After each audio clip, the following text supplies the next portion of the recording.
President Trump has been downplaying the significance of the first 100-day mark, telling the Associated Press it's an artificial barrier, it's not very meaningful, but countering that, a flurry of activity aimed at raking up more wins. The president trying to revive health care and vowing to introduce a new tax plan, but looming over all of it, that potential government shutdown set for Friday.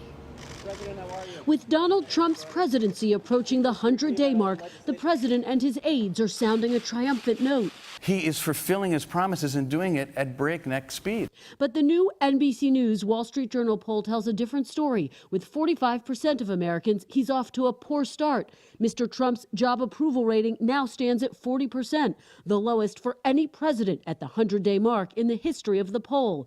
Still, a new ABC News Washington Post poll shows President Trump is holding on to his base, with 96% of Trump voters saying they'd vote for him again. On Twitter, the president calling the new polls very good, considering that much of the media is fake and almost always negative. All this as Washington faces a looming deadline. If Congress can't pass a budget deal by Friday, the government will shut down. Government's going to stay open? I believe it will. But one of the potential sticking points, Republicans are looking to include funding for the president's border wall in the spending bill, a signature Trump campaign promise. Who is going to pay for that wall? The president suggesting U.S. taxpayers may need to make a down payment, tweeting Sunday, eventually, but at a later date so we can get started early. Mexico will be paying in some form for the badly needed border wall, but Democrats taking a hard line against funding the wall. The wall is, in my view, immoral, expensive, unwise. Some Republicans warning against letting the issue shut down the government. The last thing we can afford is to send a message to the world that the United States government, by the way, is only partially functioning.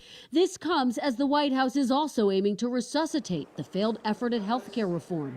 We're hopeful for this week, but again, it's not something that has to happen in order to define our success.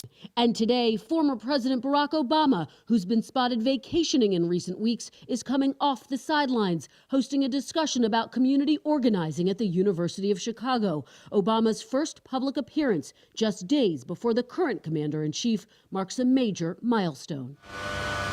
Aides say on Sunday Mr. Obama met with at-risk young men in Chicago. In terms of his message today, aides say don't expect the former president to criticize President Trump, but he will advocate for his own policies. The two leaders haven't spoken since the inauguration. As for Mr. Trump, expect this entire week to be a run-up to Saturday's 100-day mark.